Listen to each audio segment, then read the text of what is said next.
그러면 이제 17장 2절서부터는 어떤 내용들이 나오고 있느냐? 이코노믹 툴들이 나오고 있는데요. 여기서 말하는 툴들이 아까 뭐겠습니까? 바로 Environmental Economics, 환경경제학에서 지금 현재 시장 체계 내에서 사용하면서 점차 우리의 경제 체계를 바꿔나갈 수 있게 하는 그런 도구들, 그게 바로 여기 설명되고 있는 이코노믹 툴들이라는 거예요. 그러니까 Environmental Economics에서 지금 현재 주장하고 있는, 지금 현재 우리 경제 체계 내에서도 쓸 수 있다, 이런 툴들, 그리고 이런 것들을 잘 활용해 나가면 점차 우리의 경제 관념, 또 경제 체계, 이런 것들이 점차적으로 개선돼 나갈 것이다 라고 주장하는 것들이라는 거예요. 뭐가 있나 한번 볼까요? 영어를 일단 한번 봅시다. 일단 뭐 얘기는 좀 긴데, including their harmful environmental health costs in market prices of goods. 이 전체가 하나의 표현이네. 자, 시장 가격, 상품의 시장 가격에다가 뭘 집어넣어요? 뭘 반영해요? 환경에 대해 해로운, 환경과 건강에 대해서 해로운 비용들을 감안하는 어떤 시장 가격.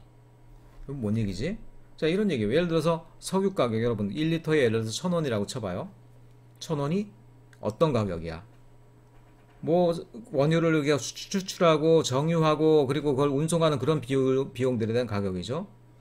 그런데 그 가격은 이들은 정확하지 않다라고 보는 거야. 왜냐? 왜 우리가 원유를 갖다가 계속적으로 활용함으로써 생기는 배기물질, 지구온난화, 오염물질, 그로 인한 사람들의 어떤 건강상의 피해, 그런 것들도 분명 우리가 안고 있는 비용이잖아요, 비용. 그래서 그걸 위해서 우리는 뭡니까? 병원비도 내고, 그 다음에 나중에 이제 보건이나 아니면 환경계통으로 세금도 내고, 결국은 다 비용이 들어가고 있더라는 것이죠. 그러면 안 된다. 석유 가격 내에 환경을 해롭게 하는, 그리고 우리 건강에 미치는 그런 해로움까지 생각해서 가격을 책정해야 된다.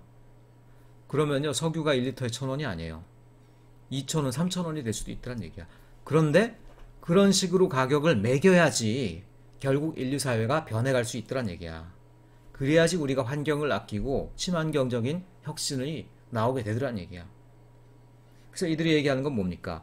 결국 환경적인 비용까지도 가격에 포함돼야 된다. 당장은 비싸지만 그래야지만 우리의 사회가 지속 가능할 수 있다, 이렇게 주장하더라는 거예요.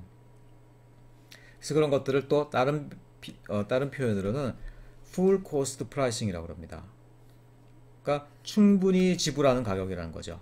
환경적인 비용까지도, 우리가 들어오고 나가는 것까지도 고려하는 비용, 그것으로 우리가 가격을 책정해야 된다, 이런 얘기가 되겠어요. 둘째는 이제 subsidizing이라는 얘기인데, subsidize 하면 이제 subsidy라고 하면 우리나라 말로 이제 보조금이라는 표현이 돼요. 보조금이라 하면 공공이 어떤 민간 부문에 대해서 일정 부분 이제 재정 지원, 자금 지원을 하는 것을 의미하죠. 보통은 어떤 때 이런 경우들이 있어요.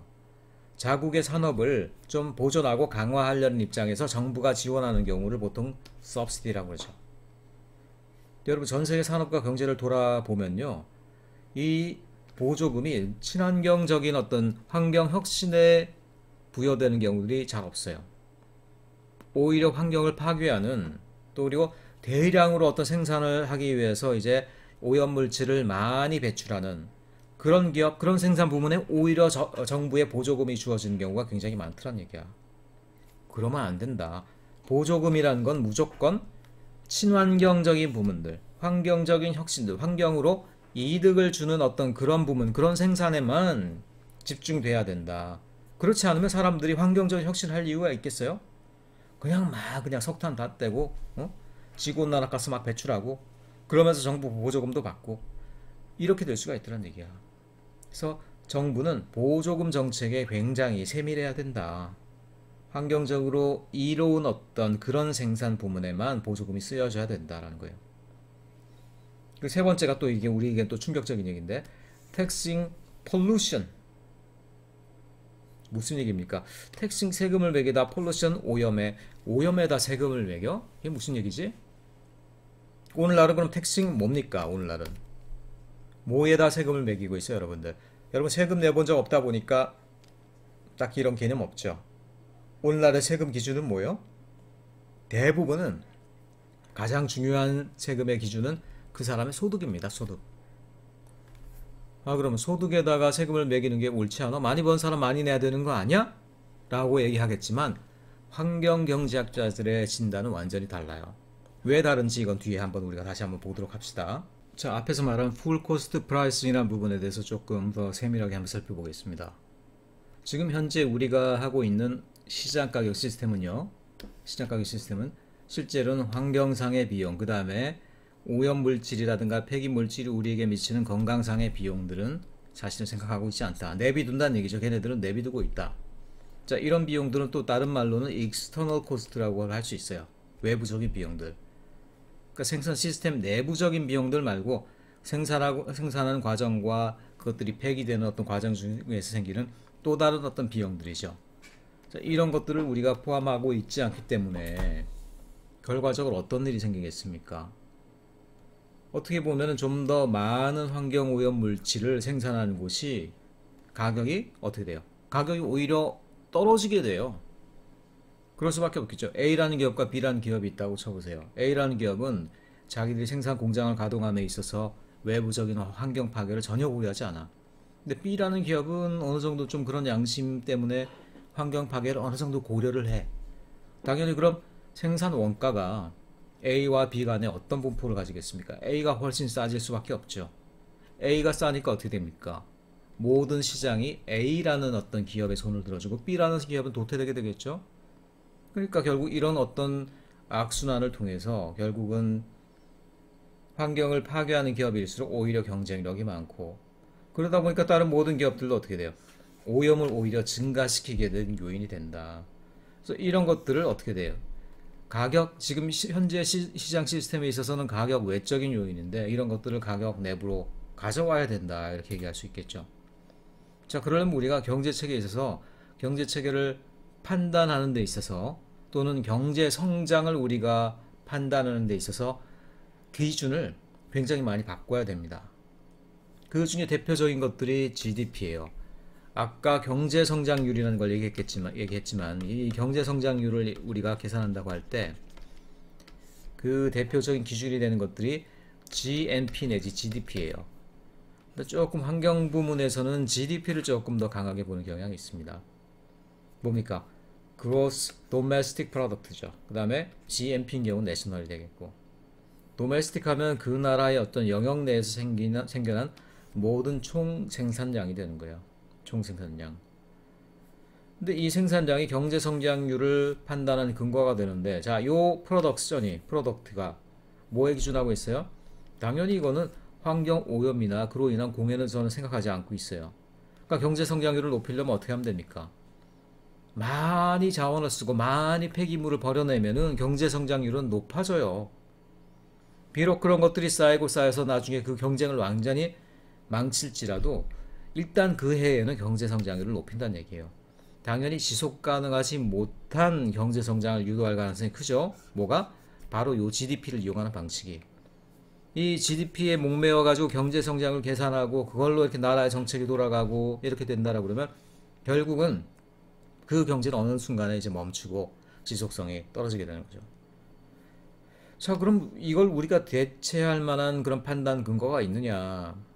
그걸 이제 바로 환경경제학자들이 GPI라는 거를 제시하고 있는 거죠. GPI. GPI는요, G로는 시작하지만 전혀 다른 단어예요. genuine 하면 진짜의, 제대로 된, 이런 얘기죠. 진짜 제대로 된 진보 지표. genuine progress indicator. 뭔가 좀 너무 허무하다. 너무 이렇게 얘기가 조금 좋은 얘기가 돼가지고, 진짜로 진보하는 지표. 그건 별거 없고요. 아까 어떻게 됩니까? 외부로 돌려버린, 그러니까 고려하지 않은 내비둔 외부적인 비용들, 환경 비용, 그 다음에 건강상의 비용을 어떻게 돼요? 제품의 생산 가격에 포함시킬 때 GPI가 되는 거예요. 별거 아니에요. GDP가 그러니까 GPI가 된다는 건 뭐냐? 뒤에 그림 보면 나오지만은, 자, GPI죠, GPI, GDP. GDP에서부터 시작은 해요. 왜냐면 GDP 자체도 어쨌든 뭐야? 모든 생산을 갖다가 고려한 거기 때문에 여기서 출발을 한다는 거예요.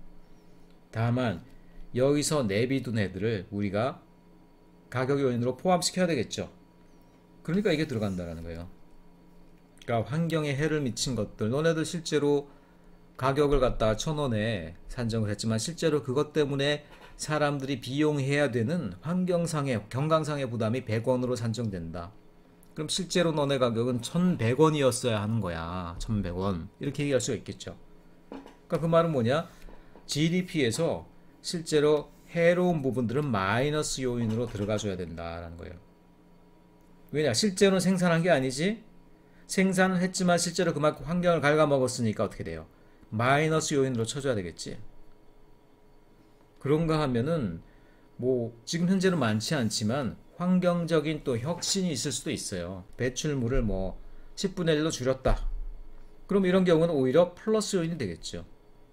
그러니까 지금 현재 많지 않지만 GPI를 우리가 경제 성장의 중요한 지표로 활용한다라고 그러면 기업들은 이쪽은 많이 발생시키려고 그럴 거고 이쪽은 많이 줄이려고 당연히 그러겠죠.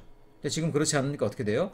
이거를 높이면 실제 이거를 무한히 높이기 위해서 얘를 갖다가 엄청나게 지금 높이고 있다는 얘기죠. 어떻게 됩니까?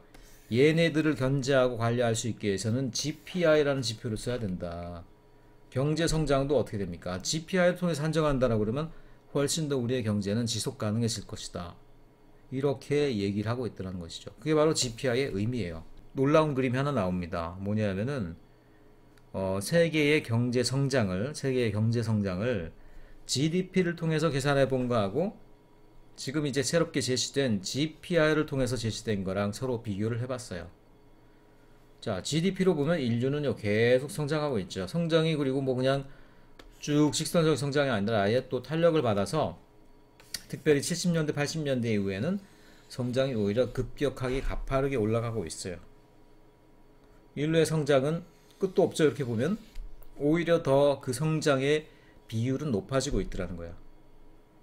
문제는 야 GPI로 볼 땐 어떻게 될 거냐. 굉장히 이제 우리를 두근두근 거리게 하는 내용이죠.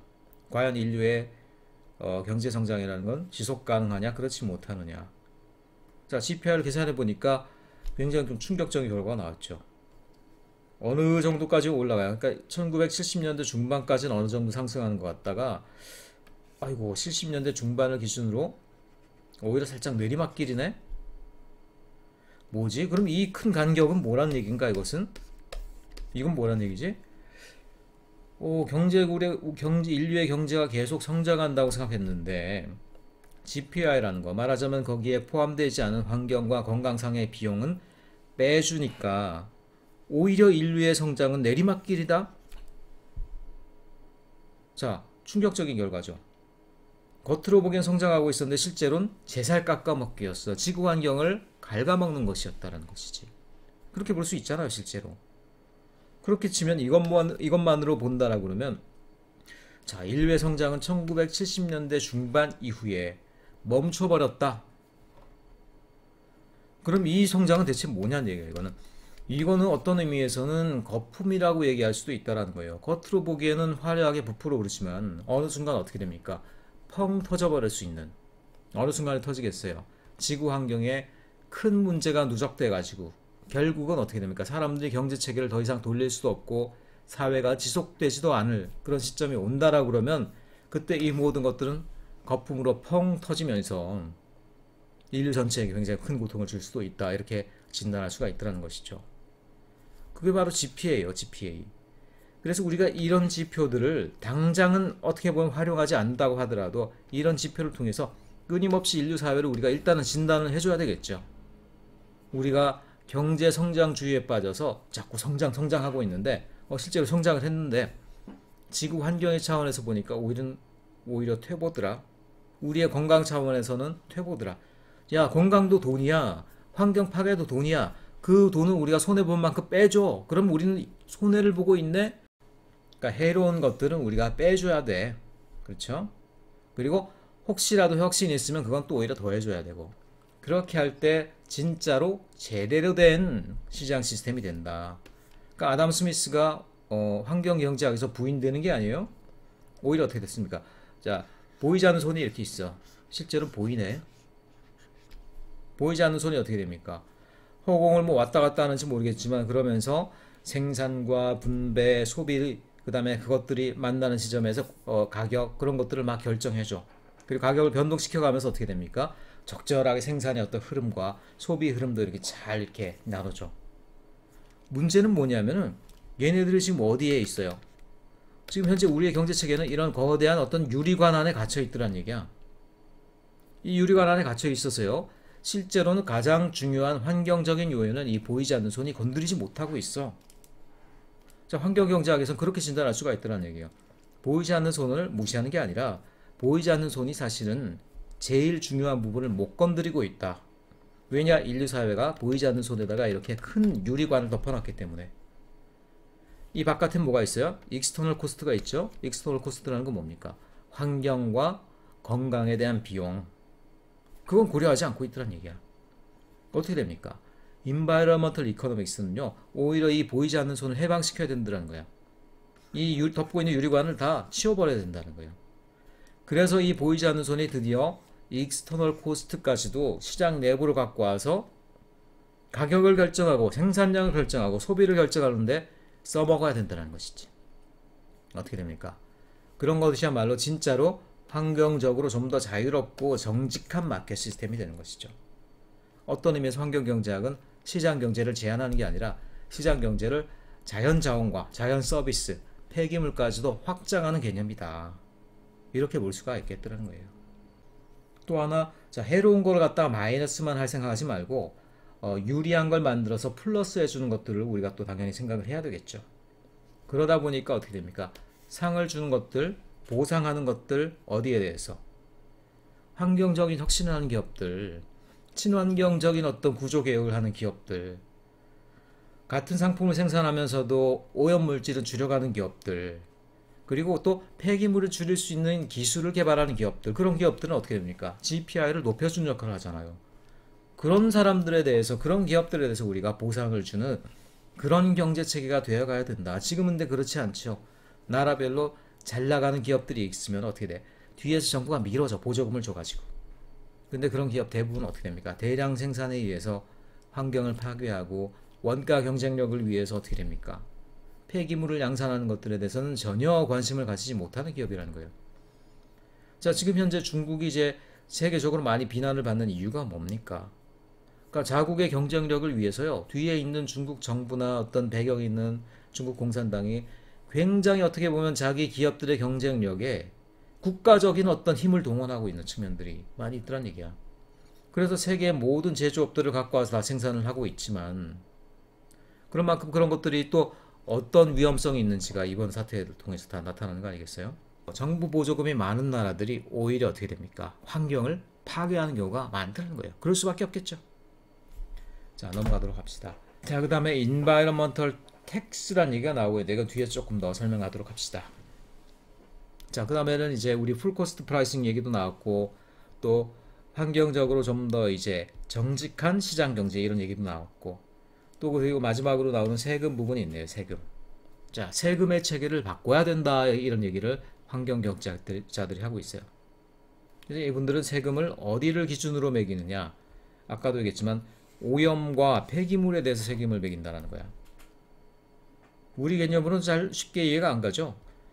아니, 오염물질과 폐기물에 대해서 세금, 아니 돈을 받는 것만 안 되고 세금이 아니라 벌금 매기는 거 아니야? 말하자면 이렇게 얘기할 수 있죠. 자, 그래서 일단은 현재 우리 경제학에서의 경제체계에서의 세금은 주로 어디에 붙어 있냐? 텍스 인컴이에요. 소득에 대해서 주로 세금을 매기고 있더란 얘기야. 소득에 대해서. 당연한 거 아니야? 많이 버는 사람 많이 내야지. 그건 어떻게 보면 우리가 서로 간의 어떤 상대적인 비교의식, 또 상대적인 어떤 박탈감, 이런 차원에서 우리가 그렇게 해석하지 말고요. 경제는 차가운 숫자와 어떤 돈의 세계 아니야. 그렇지 않고 좀 더 환경적으로 유리하면서도 경제를 성장시킬 수 있는 그런 세금 방식이 뭐냐라고 우리가 좀 냉정하게 생각해 보자라는 거예요. 자, 그러기 위해서 제가 한번 사례를 들어볼게요. 말도 안 된다고 생각하겠지만 이런 경우를 가정을 해봅시다. 어떤 사람이 초능력을 가졌어. 가지고 굶주리는 어떤 땅에 딱 도착을 했어. 이 양반이 허공에다 손을 막 이렇게 내저었더니만은 갑자기 빵이 우두두둑 떨어져. 자, 어떻습니까? 이 사람 물도 안 썼고요, 토양을 쓰지도 않았고요, 환경 피해를 유발하지도 않았어. 근데 순수하게 자기의 초능력으로 무에서 유를, 빵을 창조했어. 그 다음에 거기 있는 사람들에게 싸게 빵을 막 팔았어. 그 돈도 좀 벌었어요. 그럼 이 사람은 지구 전체로 볼 때 이 사람은 플러스입니까 마이너스입니까? 당연히 플러스죠. 엄청난 플러스죠. 왜냐 이분은 플러스만 있고 마이너스가 없었잖아. 그렇죠? 생산 과정에서 자원 썼어요? 폐굴 내보냈어요? 그걸로 인해서 사람들의 건강을 상하게 했어요? 아니지. 순수하게 재화만을 생산했기 때문에 이 양반은 마이너스가 없는 순수한 플러스예요. 그런데 이런 사람에게 어떻게 됩니까? 당연히 그 나라 정부는 세금을 매기겠죠. 당신 빵 만들었어? 생산했으니까 돈 내야 되겠구만. 얼마에 팔았어? 소득에 비례해서 얼마 내? 딱 그렇게 되겠죠. 그러니까 지금 극단적인 경우를 얘기한 거지만 지금 현재 세금 체계가 그만큼 환경적인 혁신에 대해서 불리하다는 얘기야. 그렇잖아요. 어차피 오염물질과 피해 이런 것들에 대해 생각하지 않고 이윤에 대해서만 매긴다라고 그러면 어떻게 됩니까? 많이 뱉어내고 동일한 이윤을 누릴 바에는 많이 뱉어내는 사람들이 더 유리한 거 아니야, 그렇지? 환경 파괴하고 뭐 폐기물 거의 신경 쓰지 않고. 여러분 그래가지고 우리가 잘 생각을 해봐야 돼요. 우리가 매기는 세금이란 것들이 어떤 의미인가? 사실 세금이란 것들이 우리가 돈 많이 버는 사람 배 아파서 매기는 게 아니란 얘기야 원래는. 돈을 버는 사람은 내가 쓸 수도 있고 제가 쓸 수 있던 자원을 우리 전체가 쓸 수도 있던 자원을 먼저 써서 그걸로 이윤을 창출했기 때문에 우린 상대적으로 어떻게 됩니까? 나머지 사람들은 그 자원을 써서 이윤을 창출할 수 있는 기회를 사실은 뺏겼죠. 어떤 의미에서 그 사람이 기회를 먼저 선점했죠. 그러니까 기회가 다 공평하게 돌아가는 게 아니기 때문에 그 기회를 먼저 활용한 사람은 나머지 모든 사람들을 위해서 어떻게 됩니까? 그 사람이 먼저 쓴 자원에 대해서 세금을 매긴다라는 거야. 그게 바로 세금의 의미예요. 돈 많이 벌었으니까 배 아파서 세금 받는 게 아니라는 거야. 내가 쓸 수도 있던 자원을 저 사람이 먼저 그 기회를 활용했기 때문에 거기에 대한 어떤 사회적인 보상 차원에서 세금이 매겨지더라는 거야. 그게 사실 원칙적인 세금의 의미거든요.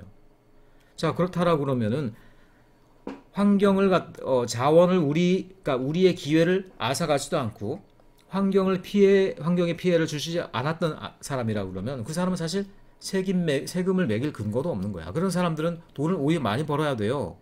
아까 빵 만든 사람 있지. 그 사람은 돈을 1억, 2억, 3억, 1000억 돈을 많이 벌수록 인류 사회는 이득이야 오히려. 그렇잖아요. 무공해로 빵을 만들어 주는데 그만한 이익이 어딨어. 그 사람은 세금을 오히려 매기지 말아야 돼. 오히려 그 사람에게 보조금을 더 줘야 되는 것이지. 자, 그런 의미에서 그런 형태의 경제로 가기 위해서는 우리가 소득의 세금을 매기는 개념, 그러니까 가장 주류인 세금을 얘기하는 거예요. 주류인 세금, 가장 중요한 세금. 여러 개의 세금이 있죠. 하지만 가장 중요한 세금은 우리 소득세란 말이야. 소득세가 아니라 환경세로 가야 된다. 그러니까 어떤 공장이 돈을 버는 거에 비례해서 세금을 매기면은 그 사람들은 어차피 세금은 내기 때문에 단가를 낮추기 위해서 오염은 더 많이 일으킬 거란 얘기야. 그들이 내뱉는 어떤 오염과 폐기물에 대해서 세금을 매긴다라고 그러면 이 사람들은 어떻게 됩니까? 당연히 자기들이 어떤 마이너스 요인을 줄이게 되고 그러면서 우리의 환경적인 어떤 비용, 건강상의 비용을 늘리는 것들이 막아지니까 그렇기 때문에 이 세금은 좀 더 우리에게 장기적으로도 유리하고 경제적으로도 좀 더 지속 가능하게 되는 거라는 것이죠.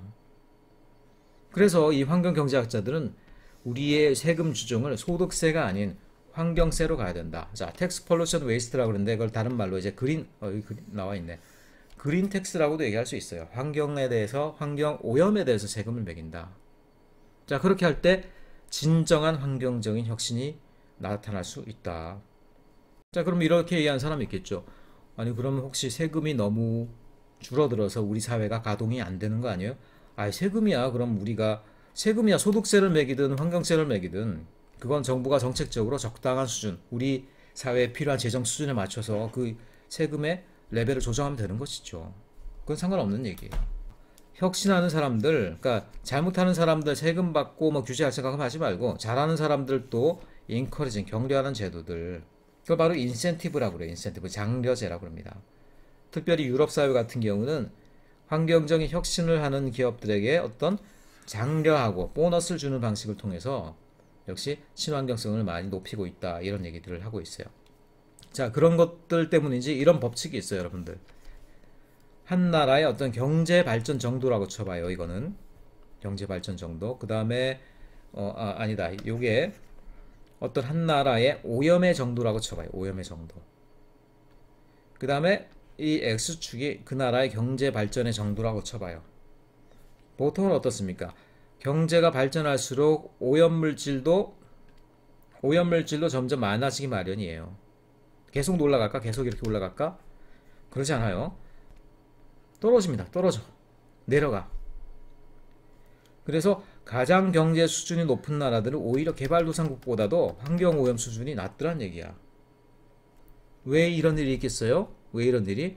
뭐 시민의식이라든가 아니면은 또 제조업보다는 뭐 금융이나 이런 걸로 돌아가기 때문에 그렇겠거니 하고 이렇게 우리가 비웃을 수도 있지만 사실은 그 내부에는 이런 논리들이 있기 때문이라는 거야. 선진국으로 갈수록요 좀 더 환경적인 혁신을 장려하는 정부 정책들이 많아집니다. 개발도상국은 그럴 여유가 없어요. 근데 선진국이 되면 이제 조금 여유가 있는 거야. 우리 조금 돈을 덜 벌어도 괜찮으니까 지금도 잘 살잖아. 그러니까 환경적으로 좀 혁신해. 혁신하면 너네들 이윤이 좀 줄어? 환경 혁신을 하느라고 생산도 줄고 우리 이윤도 줄어서 못 살겠네. 아 그래 그럼 우리가 정부가 보조금 줄게. 너네들 계속 환경 혁신해. 이런 접근이 가능하더라는 거야. 그게 바로 인센티브를 통해서 환경적인 혁신을 이끌어오는 방법이다라는 거예요. 자, 시장경제 이용해야죠. 시장경제. 시장경제를 아까 얘기했지만 시장경제는 보이지 않는 손이다. 근데 지금 현재 이 경제체계에서 보이지 않는 손은 유리관 속에 갇혀 있다.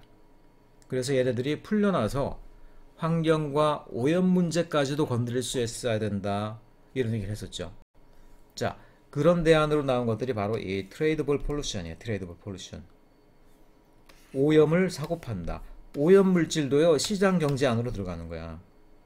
자, 아직은 굉장히 시험적인 수준이지만 여러분 뭐 지난번에 설명한 거 알 거예요. B라는 기업이 이만큼을 생산하고 있었어. 근데 그 다음에 A는 2배를 생산했고 B는 생산을 더 늘리진 않았지만 오염물질을 줄이는 기술을 개발해서 오염물질이 전혀 나오지 않았어. 근데 어떻게 됩니까? 현실에서 A는 2배의 돈을 벌고요. B는 망하지. 왜 망해? 오염물질을 줄였다라고 그러지만 생산량이 늘지 않았지. 그렇지? 그리고 A는 대량 생산을 해버렸는데 B는 생산이 고정되어 있어. 그러니까 B는 도태돼 버릴 수밖에 없겠죠. 그런데 여기서 이제 어떻게 됩니까? 보이지 않는 손이 이런 부분도 개입을 하는 거죠. 뭐냐? B는 환경적인 혁신을 도모했으니까 B도 시장적인 가치를 받을 수 있어야 돼. 어떤 형태로? 오염물질을 사고 팔 수 있게 하는 거야. 그러니까 A는 어떻게 됩니까? 오염물질을 2배로 늘렸죠? 그러면은 원래 자기들은 요만큼밖에 권리밖에 없었는데 이만큼의 오염물질이 더 늘어났죠. 그러면 자기들은 이 권리가 없어. 어떻게 돼? 딴 데서 그 권리를 사와야 돼. 옆에 보니까 B라는 기업은 이만큼의 오염물질을 줄였어. 어떻게 돼? 이 사람은 이만큼의 권리가 그대로 남아있는 거지. 그럼 어떻게 돼? 사오는 겁니다. 그래서 A는 생산량을 2배로 늘려서 좋고 B는 생산량은 늘어나지 않았지만 자기들이 줄여놓은 그 오염물질을 다른 기업에 팔아서 역시 그걸 통해서 이윤을 누리니까 결국 어떻게 돼요? 전체적으로 기업이 혁신되면서도 오염물질의 양은 절대로 늘어나지가 않았죠. 자, 이런 어떤 아이디어를 전 세계적으로 도입하자라는 것들이 이른바 트레이더블 폴루션이라는 거예요. 뭐 여러 가지 다른 용어들이 있는데 이미션 트레이딩이라고도 그러고요. 배출물을 거래한다 이런 얘기가 되겠죠. 등등. 그렇긴 하지만 어쨌든 지난번에 제가 한번 여기에 대한 비판을 했었죠. 근데 보니까 의외로 지금 현재 이제 유럽에서 이런 것들이 상당히 많이 거래가 이미 이루어졌다라고 하는데 지금 현재 나타나는 문제를 보니까 이 오염물질의 양을 실제로 증권의 형태로 사고 팔아요. 그래서 증권처럼 시가가 왔다 갔다 해. 그러니까 CO2 1톤 배출권의 가격이 얼마냐 뭐 이런 것들이 정해지더라는 거야. 여러분 예를 들어서 그래서 CO2 1톤의 배출량이 어느 정도의 가치를 가질 것 같아요? 한번 찍어보세요. 한 3년 전에 본 통계인데 얼마 안 되더라고요. 이게 한 우리나라 돈으로 한 1만 원밖에 안 하더라고요. 물론 1만 원이 높은지 낮은지 저는 잘 모르겠어요. 근데 왠지 좀 실망스럽지? 별거 아닌 것 같지? 공기로 1톤이면 엄청난 양인데 그게 고작 1만 원? 이래서 요런 정도를 가지고 기업들이 혁신을 할까? 그냥 그 돈 몇 푼 주고 그냥 다른 데 사와버리면 끝. 이럴 가능성이 크지. 환경적인 혁신을 하려면 어느 정도 이게 가격이 좀 올라가야 될 거 아니야. 뭐 100만 원이 돼야 될지 뭐 그런 건 잘 모르겠는데 적어도 이건 너무 낮은 것 같더란 얘기야. 자, 이런 문제들이 생기고 있고요. 또 우리나라도 일단 형식적으로는 여기 참여를 했어. 국제 배출 거래 시장에 참여를 했는데 지금 보니까 사실상 정부가 그냥 다 개입을 하고 있더란 얘기야. 수출입을 주로 하는 기업들. 근데 우리나라에 수출입 안 하는 기업이 어딨어? 다 수출로 먹고 사는 기업들 아니야. 수출하는 기업들의 어떤 이런 배출량에 대해서는 정부가 100% 지원해 주겠다. 이런 어떤 기준이 있더라는 거예요. 그럼 정부가 다 그냥 돈 내줄 텐데 우리 뭐 오염물질 줄이고 환경적인 혁신을 못하래 해. 이런 약간 실망스럽다라는 저는 이제 평가를 내리고 있어요. 넘어갑시다. 그래서 트레이더블 폴루션, 트레이더블 인바이러먼털 퍼미트 똑같은 얘기예요, 다들. 그런 것들의 어떤 단점들을 얘기하고 있는데 뭐 장점들이 많지만 그럼에도 불구하고 결국 대기업들 그리고 정부의 후원을 받는 기업들은 어떻게 다 빠져나가더란 얘기야. 그리고 이 가격을 그러니까 CO2 1톤당 가격을 매기고 사고 팔 수 있는데 그 가격을 과연 누가 어떤 기준으로 설정해야 될 거냐. 너무 낮으면 쓸모가 없고요. 너무 높으면 그것 때문에 기업들이 눌려가지고 생산을 못해. 그러니까 사람들이 불만이 많고 그럼 이 제도가 결국 사라지겠지. 그러니까 적절한 기준을 잡는다는 것들이 아직은 쉽지 않은 일이다. 이런 것들이 그런 현실에서의 문제들이 여전히 또 많이 나타나고 있더란 얘기야. 자, 경제를 얘기하니까 결국 이 경제는 이제 돈에 대한 문제고 소득에 대한 문제고요. 그러니까 결국 가난에 대한 문제랑도 연결되죠. 가난이야말로 사실 그런데 가장 큰 환경 오염의 근원이에요. 제3세계로 가보면 사람들이 환경을 파괴하는 이유가 뭡니까? 가난하기 때문에 지속 가능하지 않은 방식으로 자연을 활용해요. 그러니까 자연을 파괴할 수밖에 없더란 얘기야. 가난을 해결해야지만 그 다음에 환경 문제가 해결이 되더란 얘기예요. 전 그래가지고 여기서 이런 어떤 세 개의 피의 연결고리를 한번 여러분들한테 얘기하고 싶어. 세 개의 피로 연결되는 고리가 전 세계의 어떤 구조 가운데 있다. 오염과 환경 파괴의 가장 중요한 원인은요. 사실은 제1의 원인은 population이라고 할 수 있습니다. 인구. 그렇겠죠. 사람의 숫자가 많지 않으면 사실은 우리가 환경오염을 일으키려고 하더라도 지구 환경을 고갈시키려고 하더라도 할 수가 없어요. 그렇기 때문에 어쨌든 제1의 원인은 지구상의 인구가 너무 많은 것이다 라고 얘기할 수 있어요. 그리고 그런 것들이 결국 여러 이런저런 이유를 거쳐서 결국 뭐랑 연결됩니까? 결국은 가난으로 연결돼요. 물론 가난이라는 건 그 이면에 또 지나친 부유함도 있죠. 지나친 낭비도 있죠. 그래서 우리가 이게 앞에 2장이었나요? 1장이었나요? 2장이었나요? 그 단원에서 애플루엔자 부유병이 있다라고 얘기하고 있었죠. 선진국에서는 가난 대신에 지나친 낭비가 있고요. 후진국으로 가면 가난이 있어요.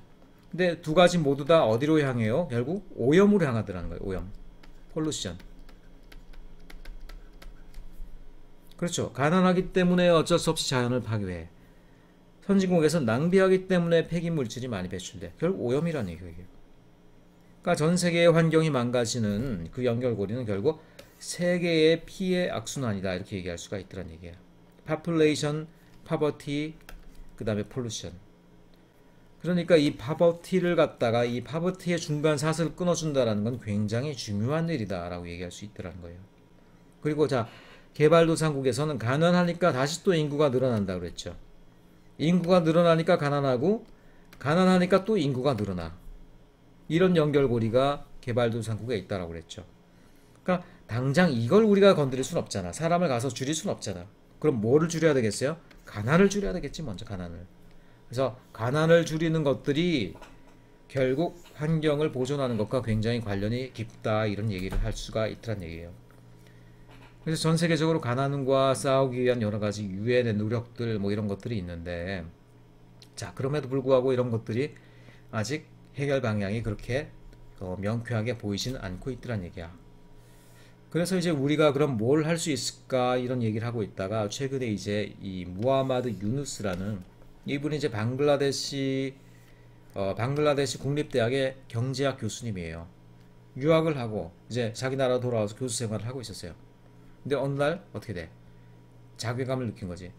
자기가 경제학을 가르치고 있는데 우리나라 사람들은, 특별히 우리나라의 가난한 사람들은 이 경제학이 필요한 게 아니라 그들에게는 어떻게 돼? 한 300만 원 정도의 돈이 있으면 자기들이 어떤 가족이 먹고 살 만한 목축을 하거나 아니면 하나의 어떤 밭을 사거나 해서 그걸로 이제 지속 가능하게 경제 생활을 할 수 있는데, 실제로 대부분의 사람들이 그 돈이 없어가지고 평생 동안 지속 가능한 경제 생활을 하지 못하고 굉장히 극단적인 빈곤함을 살아가더라.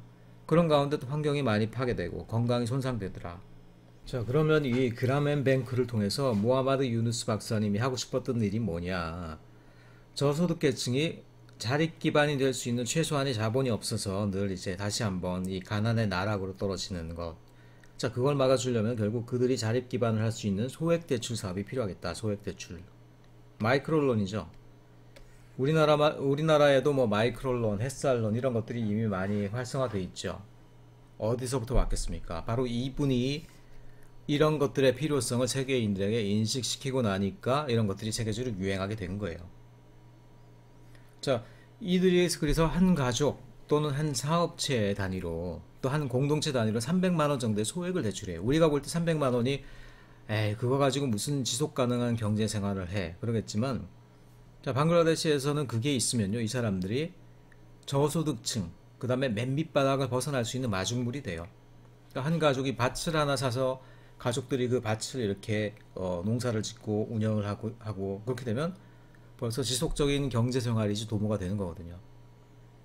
그런 식으로 해서 결국 이제 이 마이크로 론을 운영했는데, 세계의 많은 사람들이 이제 저런 거 곤란하다. 그러니까 여러분, 대출이라는 게 여러분들이 아직 어려서 이런 경제 생활을 못 해봐서 그래요. 대출이라는 게 이게 얼마나 여러분 어렵고 또는 있는 사람들을 위한 건지.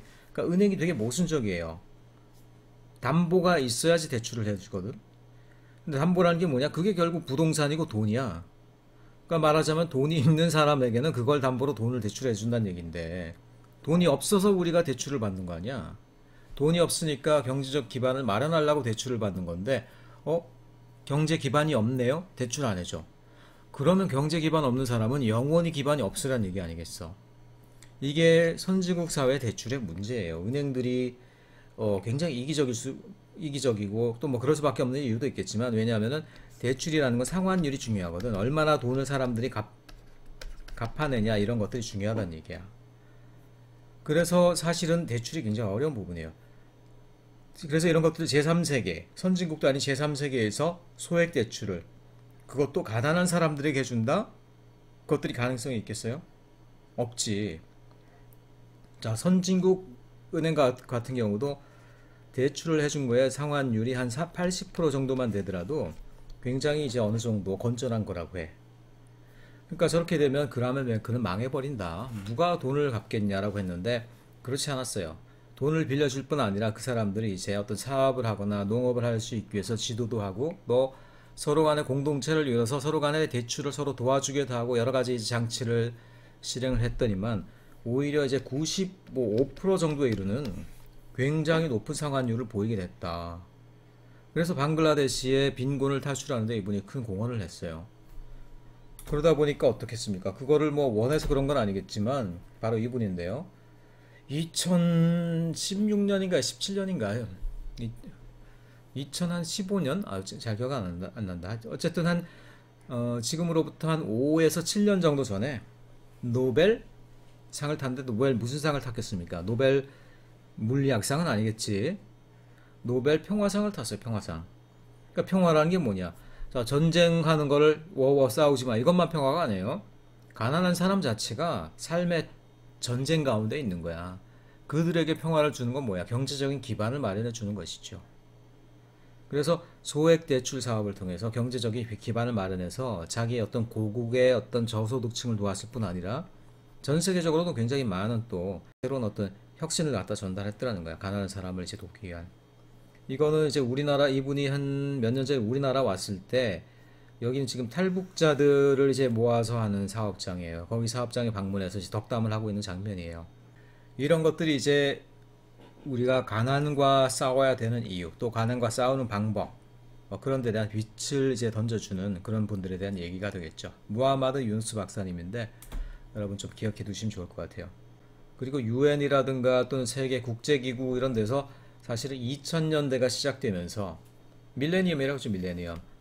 밀레니엄 디벨롭먼트 골, 새천년 개발 목표라고 해서 근본적으로 굉장히 이제 개발도상국 또는 전 세계적으로 있는 가난함, 배고픔, 굶주림 이런 것들을 해결하기 위해서 굉장히 이제 국제사회에 중요한 목표를 모은 이런 적이 있었어요. 그래서 밀레니엄 골 중에 빈곤 타파가 굉장히 중요한 목적이었다라는 거예요.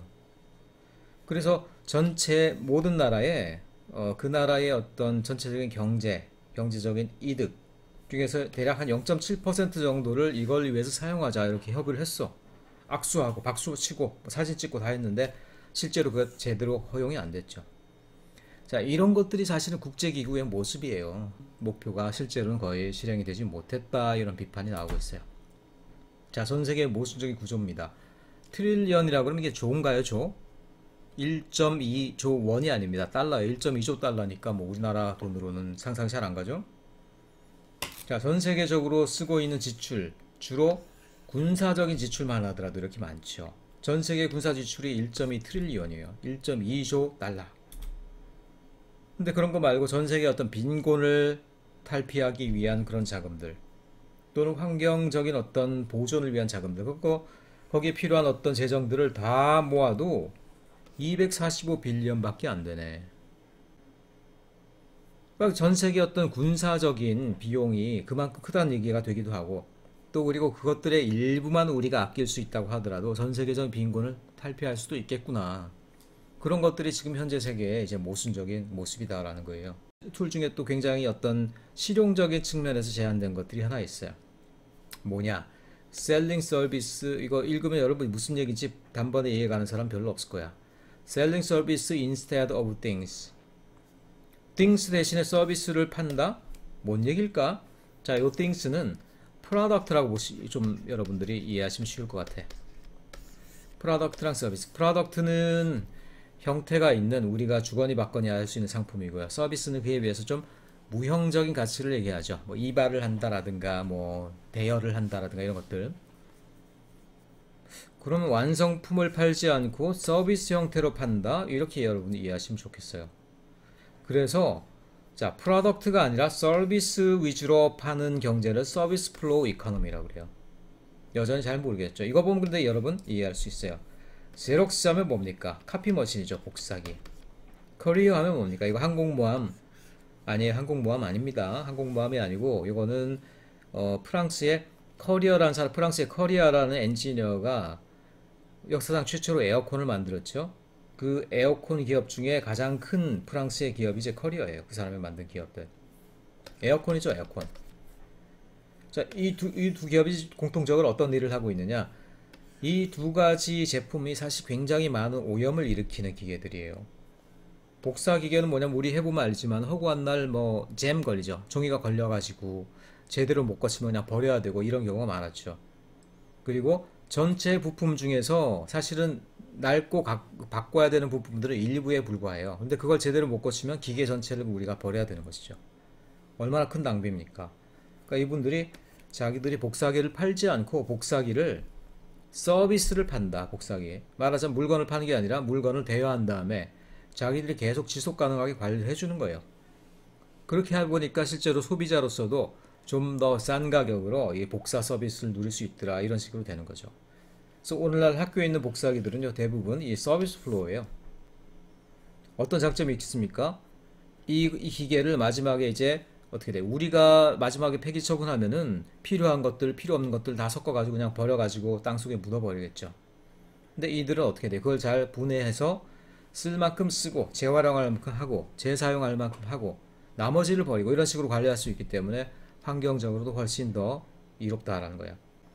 에어컨은 더 그래요. 에어컨 같은 경우도 그 안에 냉매가 들어가 있잖아요. 근데 이 냉매를 공기 중에 풀어놓으면 어떻게 됩니까?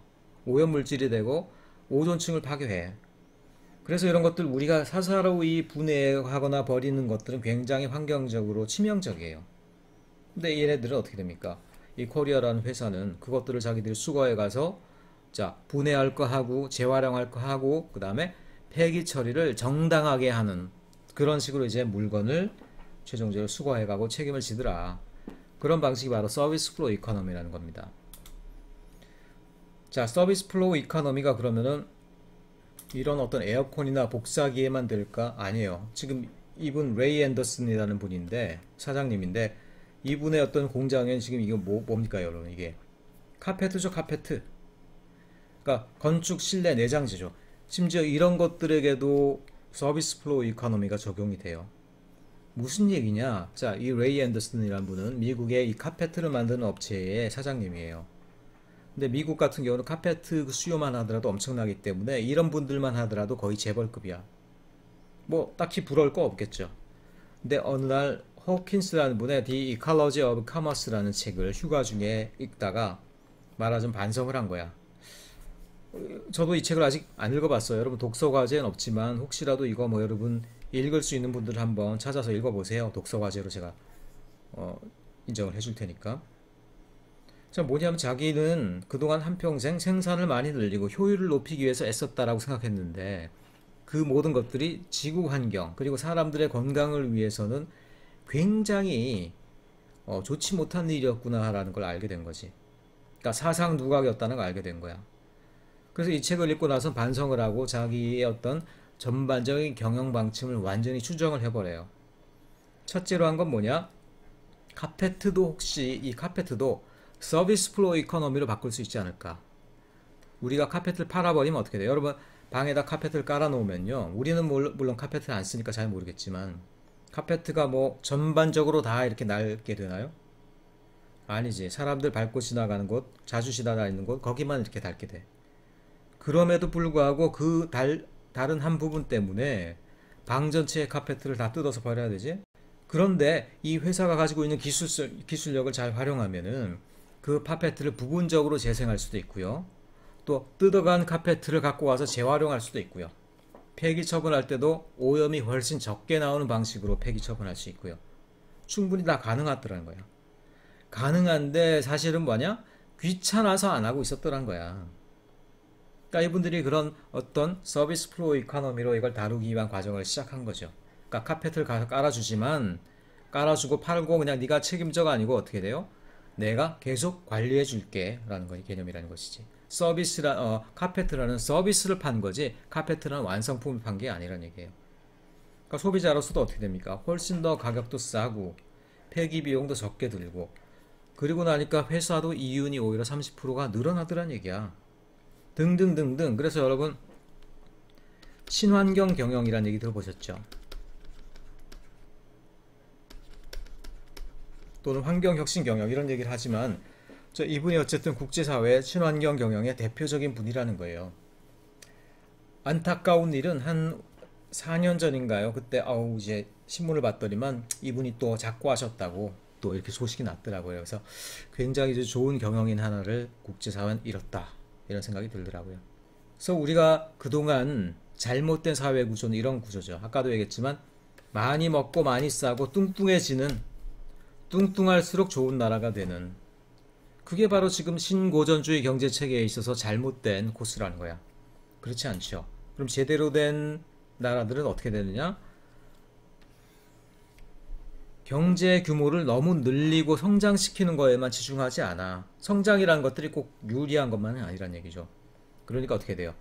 들어오는 것도 신경 쓰고 나가는 것도 신경 써. 그래서 들어오고 나가는 걸 감안해서 적정한 규모로 운영하는 거야.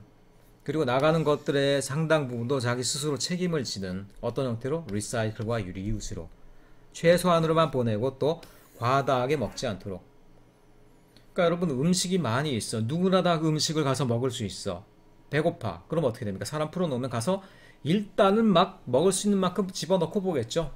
근데 그 결과 뭐예요? 배고픔을 면했을지 모르지만 비만과 당뇨병 등등 고통만 했을 뿐이야. 그러니까 사람이 어떻게 됩니까? 자기가 적당할 만큼 먹는 게 아니라 그런 무한 경쟁의 상황에서는 일단 먹고 보는 거야. 그렇죠. 이 똑같은 일들이 국제사회에서 벌어지고 있더라니까요. 국제사회에서 어떻게 됩니까? 자원을 빨리 개발하고 가난한 나라들 가서 이렇게 식민지로 삼아서라도 자원을 많이 확보해서 많이 먹고 키우고 덩치 늘리고 이럴수록 이제 세계의 강대국이 되고 최고가 되는 그런 시기가 있었잖아. 바로 제국주의 시대 아닙니까? 오늘날도 경제적으로 그런 시대가 여전히 되고 있죠. 이래서는 안 되겠다라는 얘기죠. 그래서 시스템 드루풋이라고 그러는데 low waste economy, 우리 사회 체계 자체가 미리 먹을 만큼 먹고 미안한 얘기지만 쌀 만큼 싸면서 싸는 거를 갖다가 미리 우리가 감안해서 최소한만 뱉어낼 수 있게 하는 그런 형태의 이코노미, 그런 형태의 경제 체계로 가야 되겠다. 그래서 하이 웨이스트 이코노미에서 로우 웨이스트 이코노미로 전환하는 것들이 그만큼 중요하다는 얘기예요. 이걸 지금 제가 한 나라로만 얘기했지만 이게 뭐가 되겠습니까? 한 개인도 되고요, 한 가정도 되고, 한 지역도 되고, 한 대학도 돼. 다 모든 어떤 우리가 생각하는 경제 체계가 다 여기에 속할 수가 있다는 얘기죠. 그렇게 로우 웨이스트 소사이어티가 되기 위해서 이제 경제 정책 차원들, 그 다음에 에너지나 자원을 활용하는 차원들에서 우리가 어떤 개념들을 도입해야 되는가라는 부분들이 나와 있어요. 지금 여기 나와 있는 경제적인 도구들은 아까 얘기했지만 Environmental Economics에서 지금 현재 사용을 하자라고 제안하고 있는 그런 도구들이죠. 뭐 풀 코스트 프라이싱이라든가 이런 것들. 그리고 이런 low waste society에는 어떻게 되겠습니까? high waste society에서 각광을 받는 직업과 low waste society에서 각광을 받는 직업이 완전히 다르겠죠. 그래서 보다 친환경적인 low waste society가 되려면, 또는 그런 사회에서 각광을 받는 직업들은 뭐냐? 바로 이런 직업들이라는 거예요. 여기에 여러분들 최소한 여러분들의 전공과 관련된 것들이 하나 이상은 다 있을 겁니다. 없을 수가 없어. 여기 없다라고 그러면 여러분 그 전공을 그만두세요. 그런 비전 없는 전공, 비전이야 있겠지만 친환경적인 사회에서 비전이 없는 전공이 이 세상에 무슨 의미가 있겠습니까? 예를 들어서 여러분 뭐 환경과 아무 관련이 없는 그런 것 같은 전공, 예를 들어서 법학 있을까요? 없을까요? 잘 찾아봐. 있어. 바로 여기 있네. Environmental Law. 여러분 제가 미드를 보니까요, 미국 같은 경우, 우리나라는 뭐 솔직히 변호사분들 뭐 돈 되면 다 하는 것 같아. 이런저런 소송 다 하시는 것 같은데, 미국 같은 경우 보니까요, 제가 미드를 보니까 환경 관련된 소송만 전문으로 하는 그런 로펌이 있더라는 거예요. 그래서 거기 변호사가 뭐냐면 오염되어 있는 저 뚜가 습지로 들어가 가지고 직접 이렇게 오염수를 채취해서 분석하고 이런 장면들이 막 나오더라는 얘기야. 환경과 관련된 소송을 전문하는 그런 법령, 그런 어떤 변호사도 있더라는 얘기예요. 미래에는 그런 것들이 필요하지 않을까요? 친환경적인 법을, 또 그리고 환경적인 권리를, 또 환경 오염과 관련된 피해 소송을 맡는 그런 변호사, 그런 로펌도 있어야 될 거란 얘기야. 등등등등 그런 커리어들이 앞으로 각광받는 시대가 돼야 되지 않겠냐.